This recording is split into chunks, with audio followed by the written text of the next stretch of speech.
2 weeks ago, on the 5th lecture, we mentioned that from Noah al-Islam came the different races, the different ethnicities that occupy and populate the earth today. Okay?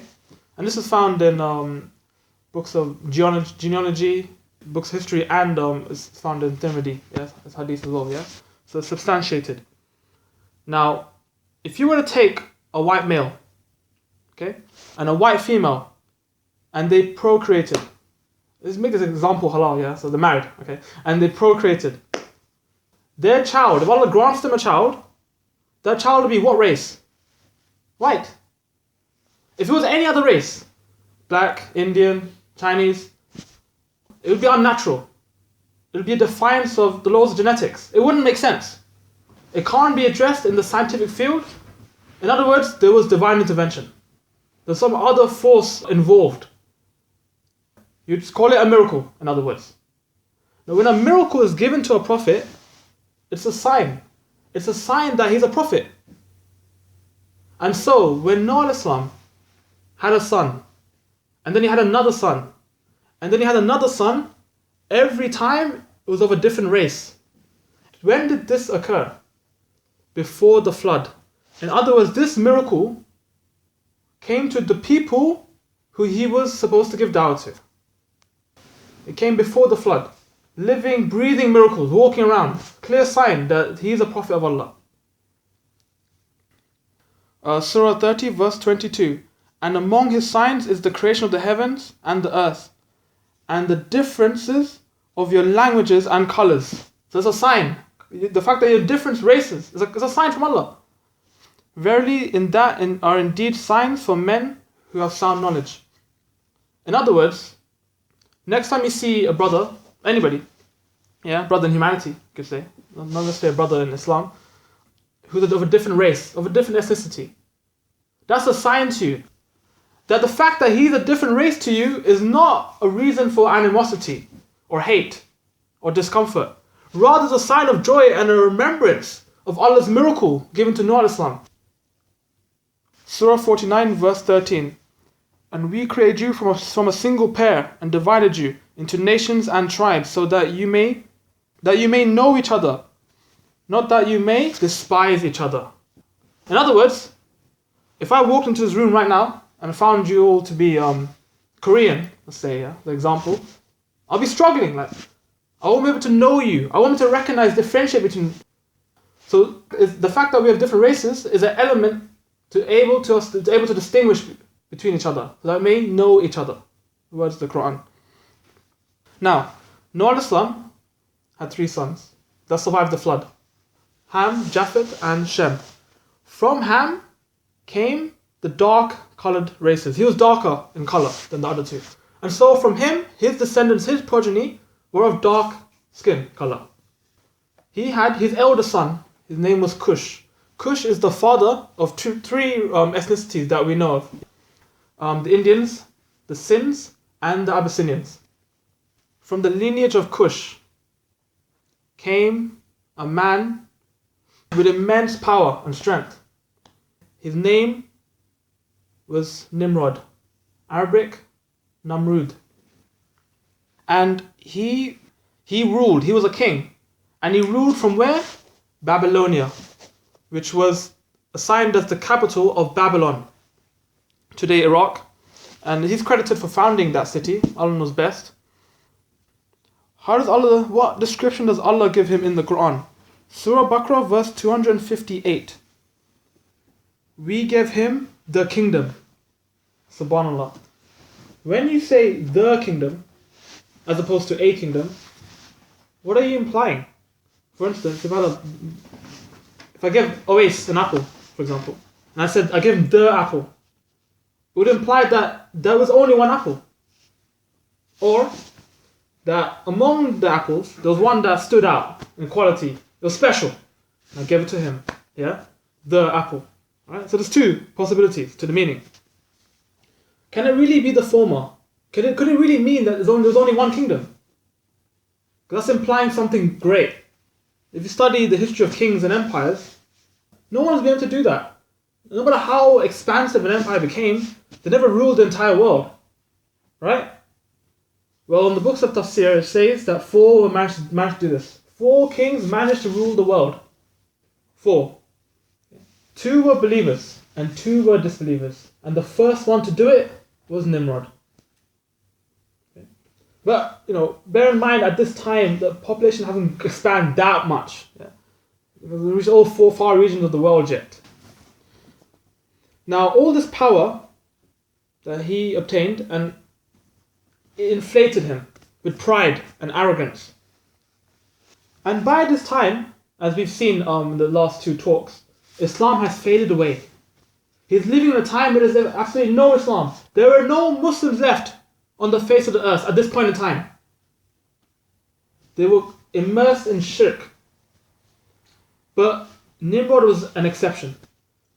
He not only committed shirk, but he committed shirk to another level, to a level that the world has never seen before. A shirk so vile, so evil, self-shirk. He considered himself to be God. And so, he wanted to prove it. And so he commissioned his kingdom, his men, his people. Build for me a tower that penetrates the heavens.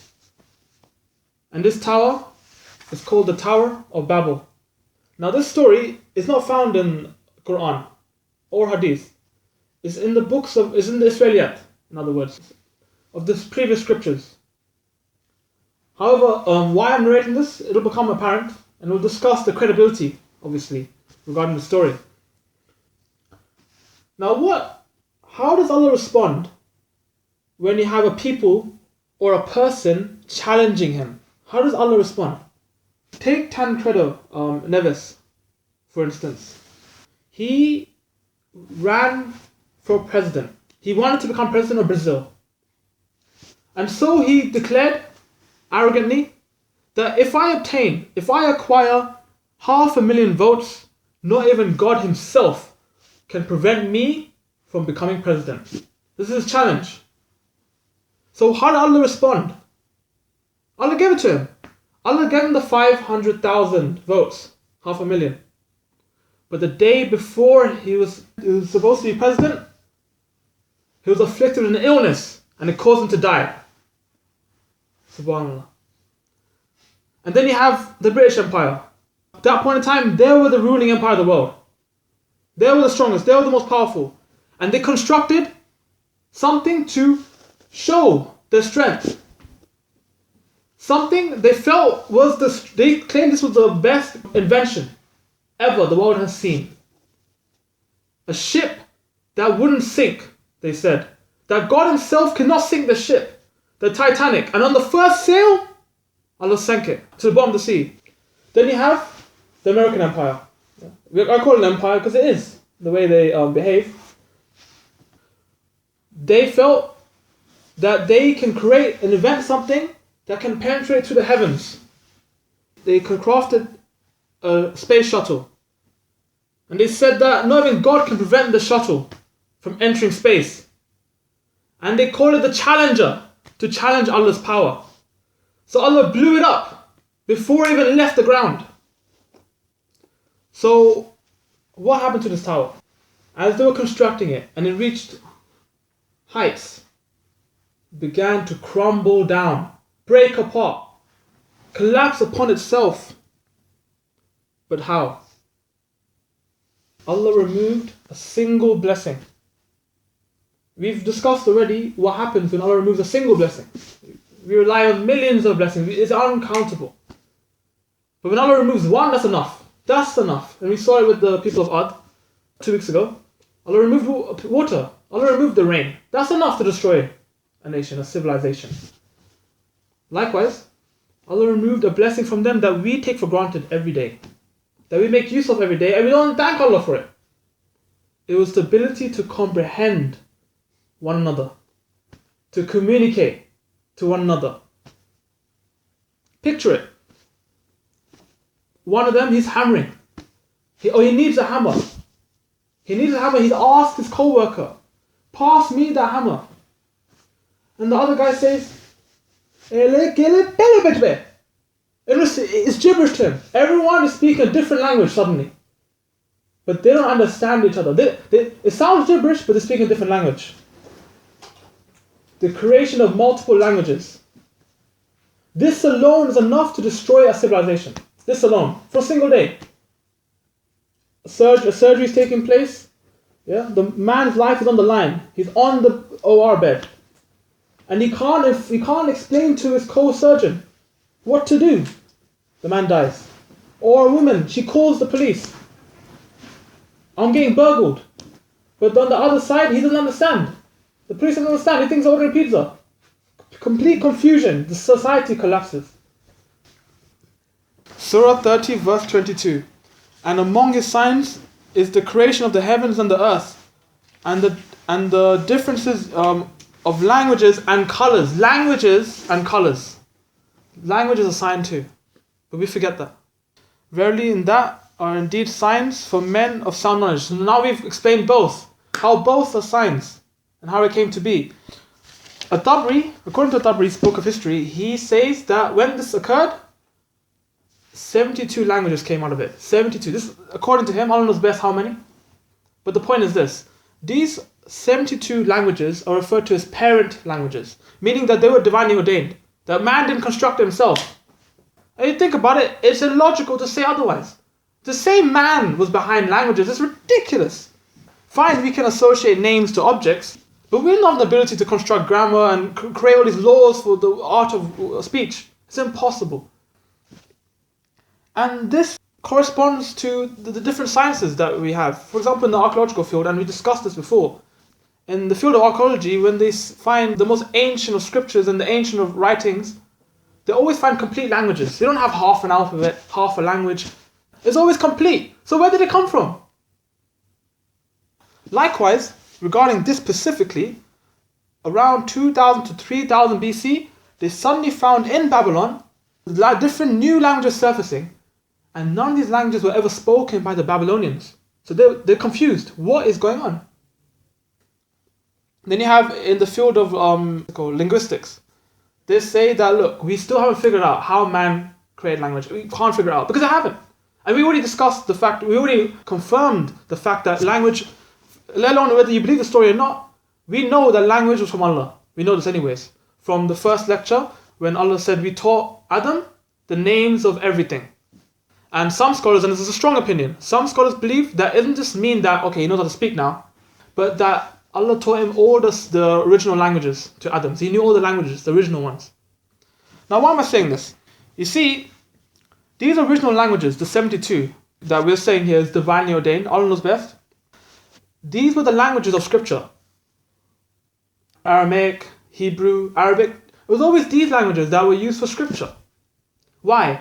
Because these languages are best at expressing emotion and thoughts. Words of spirituality is best expressed through this. Whereas the languages we have today are rooted to these languages, but over time they've been adulterated, twisted, things taken out, lost, added in.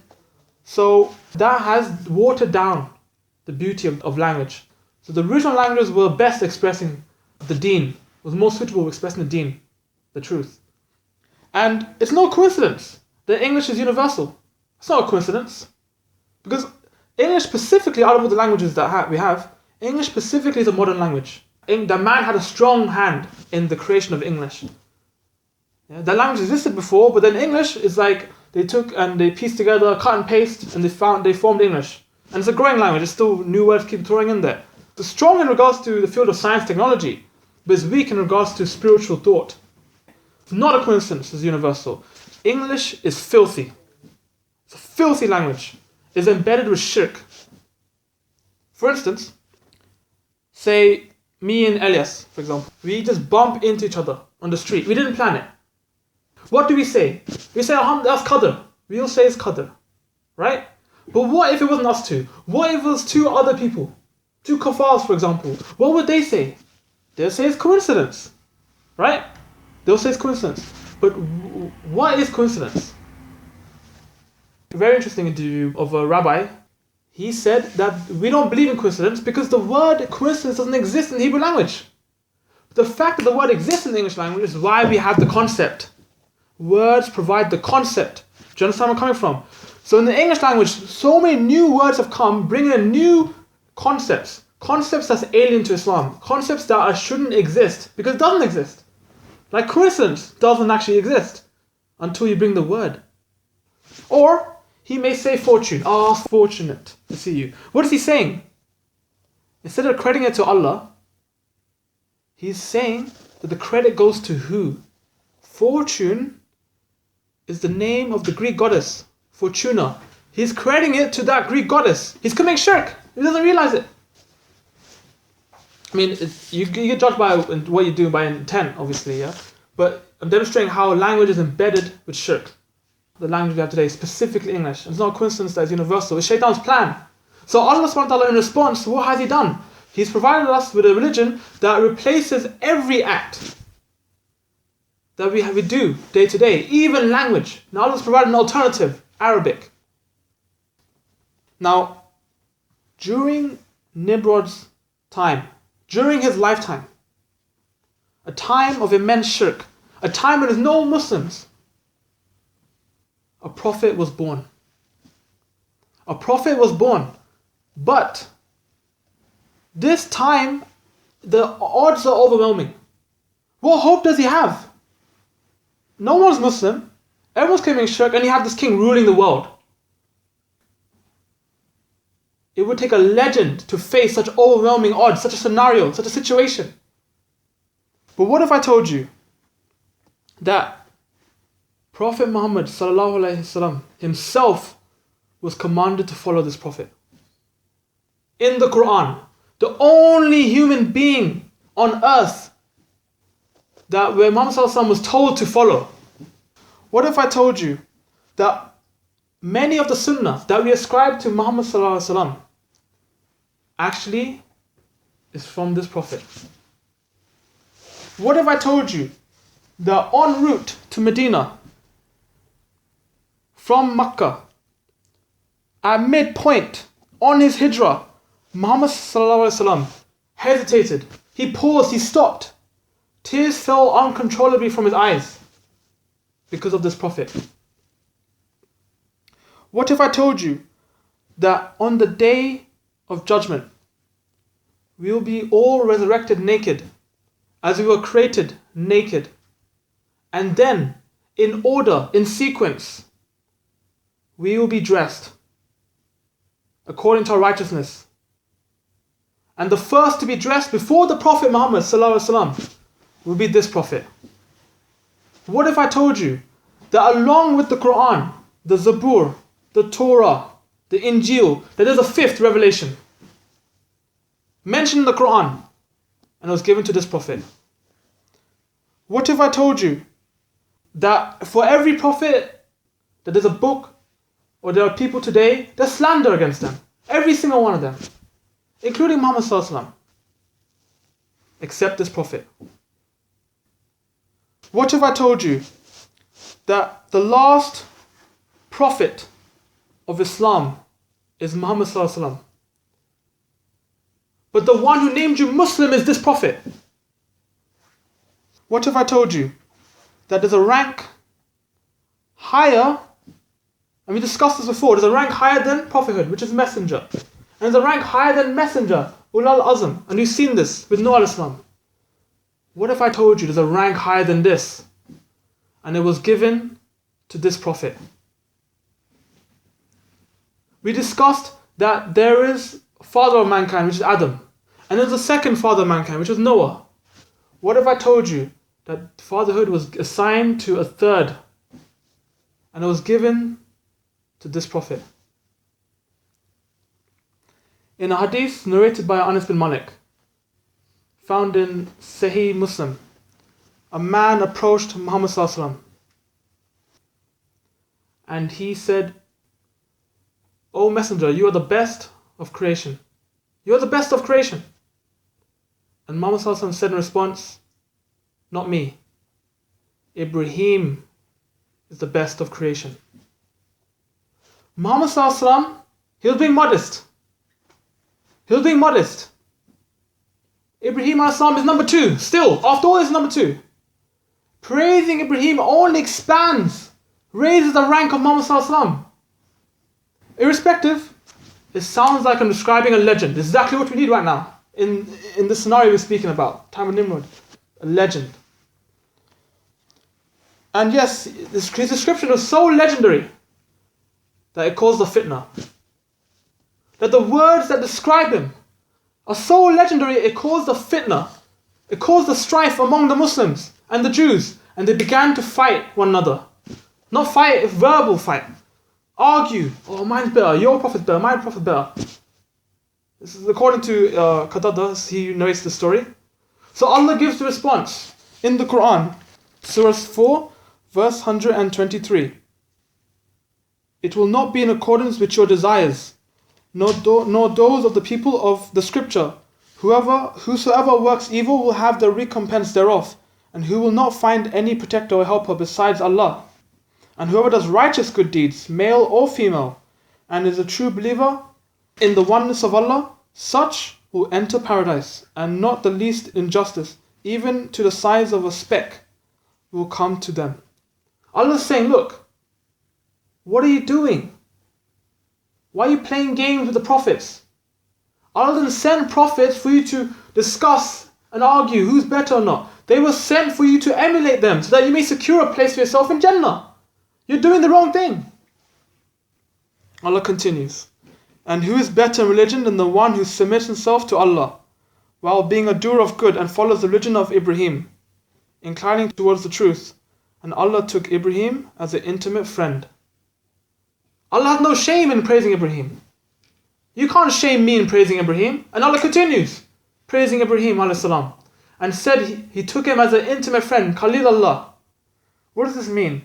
Khalil, it can't translate this as friend or intimate friend. It's a friend of a higher level. Not just friend. But what does it mean? Even if you were to take the context of a friend, what does it mean to take someone as a friend? Allah took him as a friend. What's the difference between taking someone as a friend and being taken as a friend? Well, suppose you see someone go down the road, a complete stranger, you never met before, and you're a bit of a weirdo, and you say, he's my friend, and you treat him as such. You praise him, you adorn him with gifts. He's my friend, I've taken him as my friend. That's not friendship. But if you know someone and that person's taken you as a friend, that's beautiful. Allah took Ibrahim as a friend, not the other way around. People take Allah as a friend all the time, incorrectly. Kuffars, I'm talking about kuffars. Kuffars do this, they take Allah as a friend. Especially when you watch boxing interviews, yeah? They say, oh yeah, God loves me, man, God loves me, yeah? I'm going to win today because God loves me. Who are you to say what God feels about you? Just as who am I to say about a stranger how he feels about me? No matter how nice I may treat the guy, I don't know how he feels. But until he comes to me and takes me as a friend. And that's what Allah has done. He took Ibrahim as a friend. Now, Ibrahim he lived among a people called Chaldeans. Archaeologists, they say that these people, their religion is the oldest religion on earth, according to archaeologists. Alright? And because of this, when Ibrahim came and he preached Tawheed, Islam, they say, and Abraham is the founder of monotheism, of Tawheed. So obviously this is a misnomer, because we know, especially going through the series, that Tawheed existed from day one, from Adam. So why are they saying this? It's quite simple. You see, you cannot prove archaeologically that Tawheed existed first. There is no totem or idol or medium that you can find in ruins that represents Tawheed. That's the point of Tawheed. That you recognize Allah is there, not here. They don't create and craft images of worship. That's the point of Tawheed. And so these people, they're just being tricked by shaitan. It's shaitan's plan, obviously, to make people believe that shirk was the beginning and that Tawheed is an invention. How evil is shaitan? Not only that, it's illogical. You see, the logical approach of the mind, when the mind addresses the concept of God, what's the first thing that comes to mind? It's one. It's one God. You have to believe in God first to start multiplying Him. So it wouldn't make sense that shirk would come before Tawheed. It's illogical. Likewise, during that time as well, not just like archaeological findings, but even written communication, it was weak. It nearly didn't exist. So you wouldn't even find like a scripture or anything, and then it'd be written down, oh yeah, by the way, we're on Tawheed. When they did find something that dates back to 4000 BC, they would find insignificant things. Because they're so obsessed with money, they would find stuff to do taxation. Yeah? And like exchanges they've made in regards to money. Surah 19 verse 41. And mention in the book Ibrahim. Indeed, he was a man of truth and a prophet. Subhanallah. It's quite peculiar how Allah has introduced this prophet to us in the Quran. Because out of all the adjectives, all the descriptions he could have given Ibrahim a.s., Allah chose truthfulness. It's strange because we, or people, they say Ibrahim a.s. lied 3 times. And yet Allah is saying he's truthful. So when Allah has introduced them in this manner, Allah is eradicating any doubt. Any doubt that you may have that, oh, Ibrahim a.s., he lied. But why would anyone believe this? Why would someone say that, okay, Ibrahim a.s. lied 3 times? In a hadith found in Sahih Bukhari and Sahih Muslim, narrated by Abu Hurairah, that Muhammad said that Ibrahim spoke the truth except for 3. Subhanallah, look at the wording of the hadith. So beautiful. Muhammad is not actually saying he lied. He's saying the exact opposite. He spoke the truth except 3. And we're going to analyze this. Why? Every time, these 3 moments. Was it a lie? What was it exactly? Surah 87 verse 19. The scriptures of Ibrahim and Musa. Meaning that he was given a scripture. So he was a messenger. Surah 26 verse 69. And recite to them the story of Ibrahim. So we're fulfilling, inshaAllah, we're doing ibadah, we're worshipping Allah because we're fulfilling a commandment from Allah to talk about his story, to recite the story. So that's why we're here today, inshaAllah. Now, the Chaldeans, the people he lived among, they would worship idols. And the idols will have different attributes. Some idol will be the one that hears everything. One idol will be the one that gives wealth. And the bigger the idol, the more stronger the idol. And it'll be more expensive. It became a business. The bigger the idol, the higher the price. In the midst of all this shirk, Ibrahim a.s. maintained Tawheed. He stayed to the fitrah. And the scholars say that it was at the age of 7, as young as 7, he would question, what is going on? Is this sensible? Not doubt, but he would confront the concept of idol worship. Like, this is ridiculous. He never accepted it. At the age of 7, that young. Surah 21 verse 51. And earlier we bestowed upon Ibrahim his guidance in conduct, and we knew about him well. So Allah is saying that earlier, when he was young, he was guided. Ibrahim had a father named Azar. The word Azar means to fashion idols. That's what it means. And so scholars say this was his title. That's the opinion. That's his title. That's not his name, but his title. Another reason why they say that is because in genealogy they find that his name is not Azar. It's Terah. According to scholars, at the age of 16, when he was 16 years old, because when someone is young, right, he can't work. Then when he reaches a certain age, he has to start adopting and co-working with the father. And so his father used to craft these idols and he would sell them.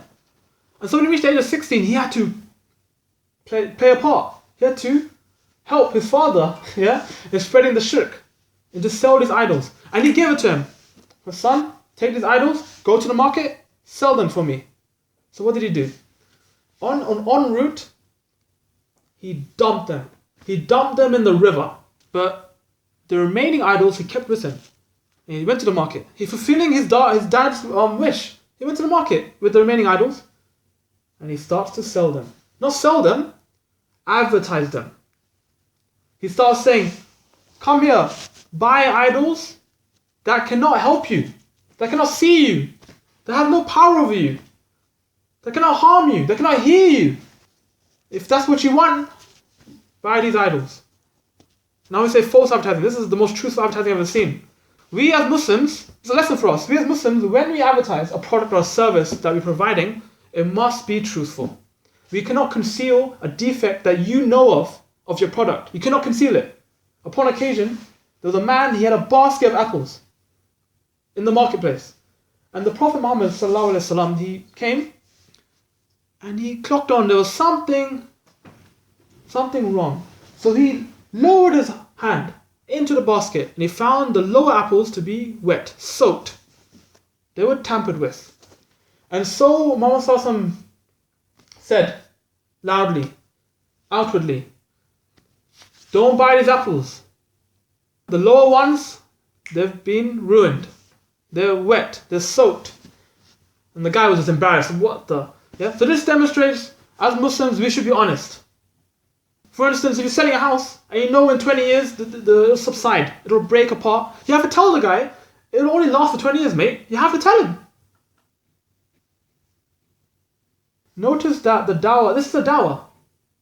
It's a dawah, isn't it? The way he's doing it. The way he's selling the idols has become a dawah. Yeah? Notice that his dawah is practical. It's strategized. It's of physical nature. It's not marginalized just to speech. And so should we. We should also innovate in our dawah. Within the boundaries of what's halal and haram, obviously. Now, the father, picture who the father is. Who is he to us? Not to Ibrahim. Who is he to us? He's a vile individual. He's fashioning idols. He's selling idols, yeah? To us, he's just another mushrik. But to Ibrahim as-salam, he's his father. And so, even at this juncture, when this man is committing such a vile act, the most criminal act that someone could commit, his approach is of pure tenderness, with complete respect and warmth and softness. And so he says, Ya Abati. This is the most loving way you could approach your father in the Arabic language. Many words for father in Arabic. You could have said Abba, Dad. Ya Abati, meaning my beloved father. Oh my father. Surah 19 verse 43. Oh my father, verily, there has come to me of knowledge that which came not unto you. So follow me. I will guide you to a straight path. This is in accordance to the Sunnah. His dawah, his first instinct is to give dawah to his family. And this is how Muhammad sallallahu alaihi wasallam did it. The first thing he did, he called upon his family in Mount Safa. And then he proclaimed to them, I'm the messenger of Allah. And so we must do the same. That people are so anxious in giving dawah, they give dawah to everyone else except their household. It's a reminder to all of us, inshaAllah. It's also a mercy, this is a mercy from Allah to Azar. Because of all the people that the message could have came to him, it came from his son. Allah is tapping into that man's paternal love. That perhaps out of his compassion and love for his son, he may adhere to the truth. Not only that, listen to the ayah. There has come to me knowledge. On this grounds, Ibrahim al-Islam is saying, this is why you should listen to me. This is why you should follow me. When someone has knowledge, that's the reason to follow them. That those who have knowledge are those people that should be assigned leadership. This is the main criteria they require in leadership. But we have the exact opposite situation now. We give leadership, we assign authority to those who have no knowledge. Take the people who rule today, who rule the Muslim world today. Not only do they not live Islam, but they don't even know Islam. Subhanallah. And this is one of the signs last day, say Bukhari, that there'll be a time when we will have leaders who are ignorant, not worthy of being followed. And look at the best leaders in the world. Abu Bakr, Umar, Usman, Ali. There were those who had knowledge. They were scholars. These four were scholars. Now, this is quite strange, this scenario. It's usually the other way around. Usually the son follows the father. The son is saying, follow me. This demonstrates something to us, that we can take knowledge from anyone. Anyone. As long as it's correct. As long as knowledge is true. Well, upon occasion, a man approached Abu Hurairah, and he narrates this hadith. It's also in Sahih, this is in Sahih Bukhari. That if you recite Ayatul Kursi at night time, you'll be protected from shaitan. Okay. Briefing, glossing over this long hadith. So when he confronted Muhammad Sallallahu Alaihi Wasallam, Muhammad Sallallahu Alaihi Wasallam said, yes, that's the truth. But the man who told you was shaitan. The man who told him was shaitan. But you can take the knowledge because it's true. Meaning, if you hear something and you verify it, he verified it with Muhammad Sallallahu Alaihi Wasallam, yeah? Sorry, he verified it with Muhammad Sallallahu Alaihi Wasallam. Once he verified it, irrespective of the source, if it's correct, it's correct. Surah 19 verse 44. O my father, do not worship shaitan. Indeed, shaitan has ever been to the most merciful disobedient. This is so strange. What is Azar worshipping? An idol. But Ibrahim a.s. is saying he will stop worshipping shaitan. He's equating idol with shaitan. Why? Well, have you ever asked, why on earth do people worship idols to begin with? Like, what's the magnetism? Where's the appeal? It's a lifeless thing. It's illogical. Reason is simple. The jinns, they enter idols. They enter idols and call upon the people, worship me, worship me, worship me. And this is easily substantiated when Muhammad Sallallahu Alaihi Wasallam when he conquered Mecca. One of the first things he did was start breaking the idols. He commanded the Sahaba, break the idols in the Kaaba, throw it out, clean the Kaaba. And there's one, they remained untouched. They didn't want to go near this one. Why? It was making some weird noises. And so Muhammad Sallallahu Alaihi Wasallam said, don't be foolish, destroy it. They destroyed it and the jinn ran out. So jinns enter idols and call upon the people. That's where the magnetism lies. And so in essence he was worshipping shaitan, but he didn't realize it. Surah 19 verse 45. Oh my father. See how he's repeatedly saying, oh my father. He doesn't abandon the respect. Even though the response is not of a favorable response. Oh my father, indeed I fear that they will touch your punishment from the most merciful. Subhanallah. He's saying, who's going to punish him? Who's going to punish him? The most merciful. For the most merciful to punish you means you must be committing a serious act of defiance. You must be committing a serious crime. Yeah, it's an oxymoron. Surah 19 verse 46. Next ayah. His father responded, yeah, Have you no desire for my gods, O Abraham, that you do not desist? I will surely stone you, so avoid me for a prolonged time. I don't talk to you anymore. Don't talk to me for a long time. Prolonged time. I'm at the brink of stoning you now. For a father to say this is not easy. To his son. He wants to kill his son. Because of this demonstrates something. That in regards to Iman, in regards to kufr and belief, that in that regard, it can be enough to sever the ties of parenthood and family. That the bonds, any bond, no matter how strong, can be broken if it's on the grounds of what's true and what's false. But not only that, for a son to hear such a thing, for a father to say this, I mean, he's disowning him, in other words. For a father to say, I'm going to kill you, he's disowned him. That's not easy to hear. That will forever leave a hole in your heart. How does he respond? How does Ibrahim a.s. continue? Next ayah, ayah 47. Ibrahim said, peace be upon you. Amazing. He retained composure. He didn't just rave out, storm out. He still wishes good for him. Peace be upon you. I will ask forgiveness of my Lord for you. Verily, he is unto me ever most gracious. Have you ever asked, what does this mean? To say peace be upon you. When you say salam to a brother, what does it mean? Okay, go ahead. Yeah. Assalamu alaikum is one of those names, the giver of peace, which is as-salam. So you're saying that the one, Allah, the giver of peace, you're asking Allah to give peace to you. MashaAllah. So that's the answer I was hoping to that you'd say, because I want to rebuttal it. Because because we know that all peace is from Allah. As-salam. You said it perfectly, yeah? all peace is from Allah. But you're not actually saying the words.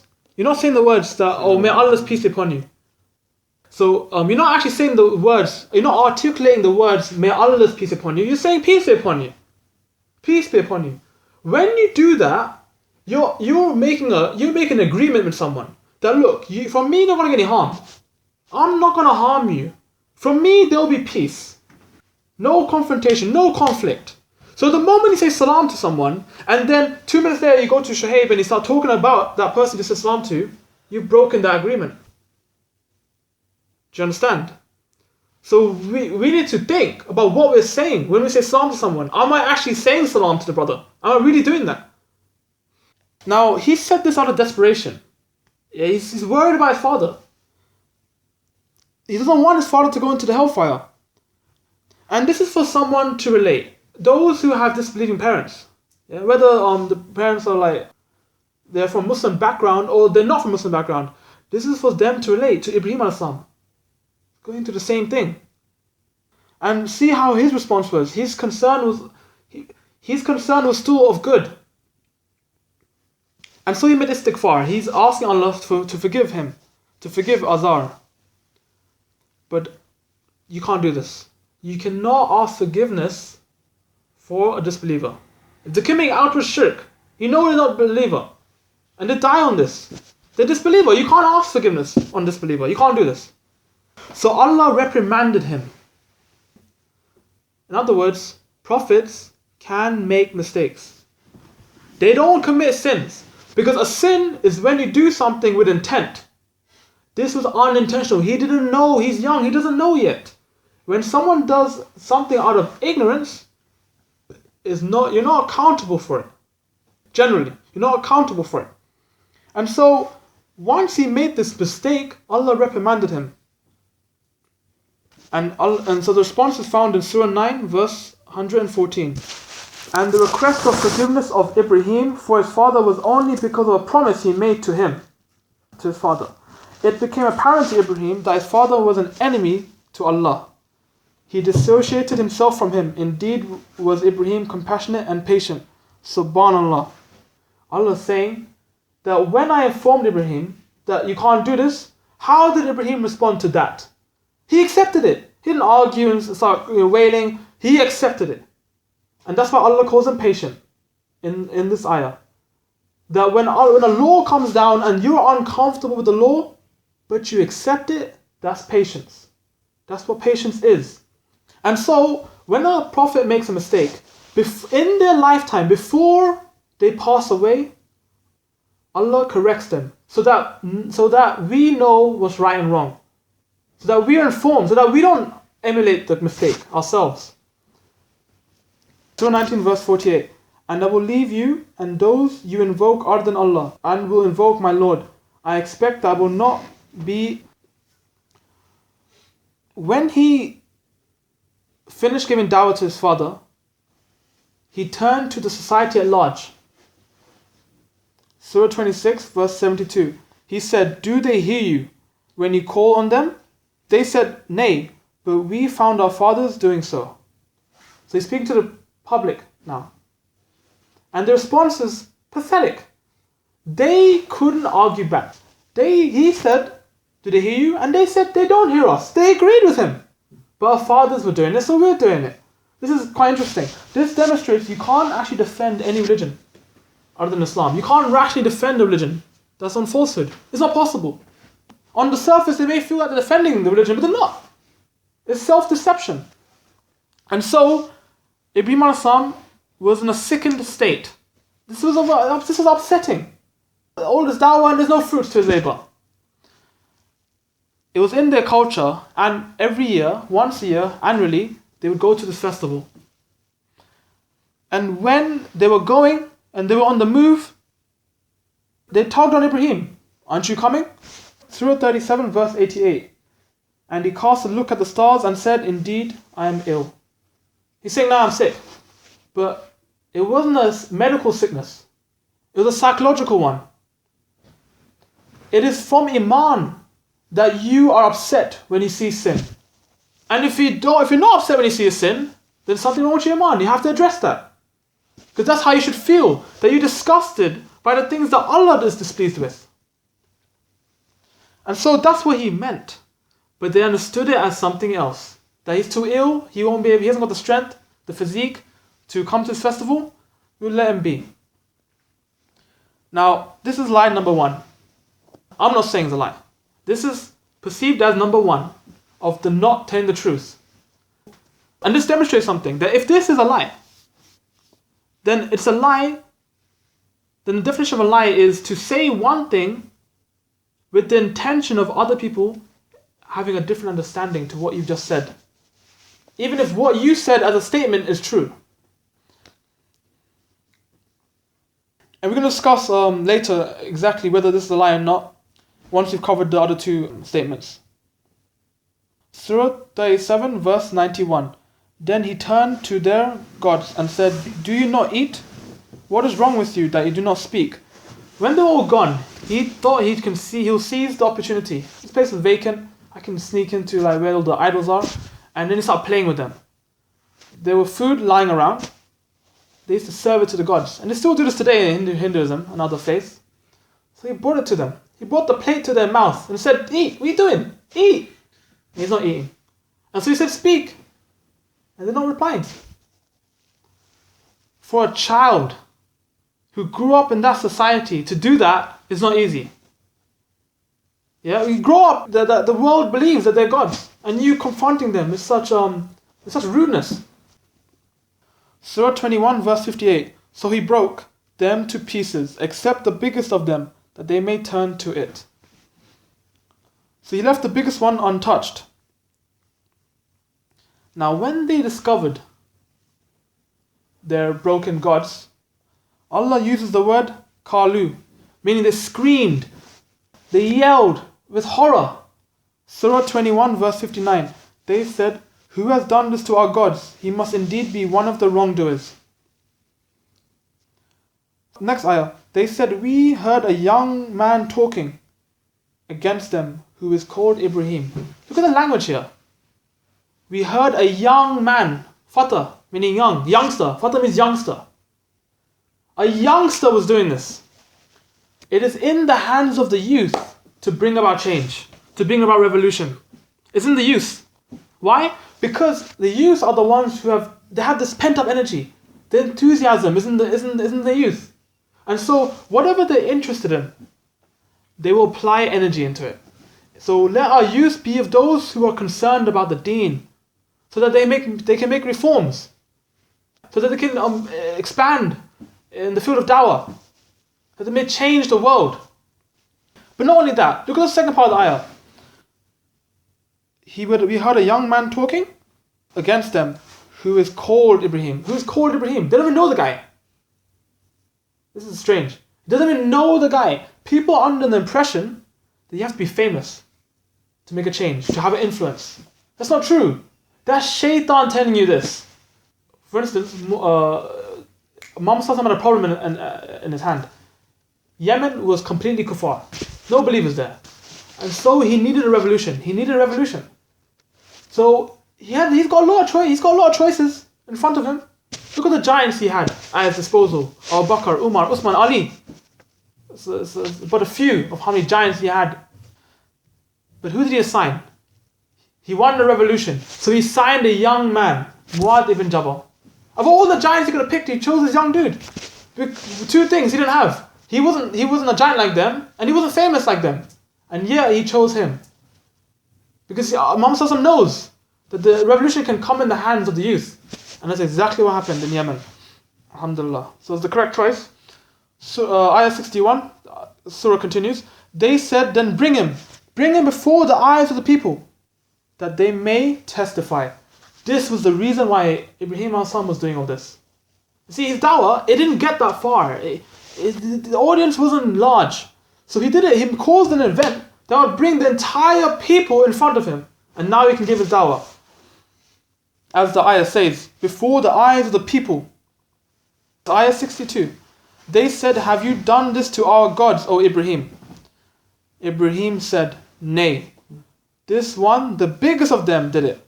Ask them if they can speak. Line number 2. The biggest one did it. If you look at the wording, there's just a few opinions about this verse. Look at the wording. Some scholars say that this wasn't a statement. Because for a lie to be a lie, it has to be a statement. That I'm saying something and it's not true, right? So scholars say no. If you look at the wording, it's a suggestion. Perhaps, have you considered the possibility that the big one did it? Do you understand? When it's a question and a suggestion, how can it be a lie? That's one argument. But those who don't agree with that and say, no, this is a statement, he is saying the big one did it, it still may not be a lie, because if the statement is ridiculous, if the statement is so ridiculous that it just defies logic, yeah, then can it really be a lie? Then it's such a ridiculous statement that you don't expect him to believe what you're saying. Can the big one do it? And that's the point of this. Both interpretations of what I just mentioned explains what Ibn Masam is trying to get at. First, to think, ask them a question. Have you considered? Think for yourself. Can the big one have the ability to overcome these other gods? Does he have any power for himself? And the second thing is this, that it's ridiculous. Do you understand? It's ridiculous. Now, this is quite interesting, because you can learn two things from this event if you're a Chaldean, if you're one of the spectators.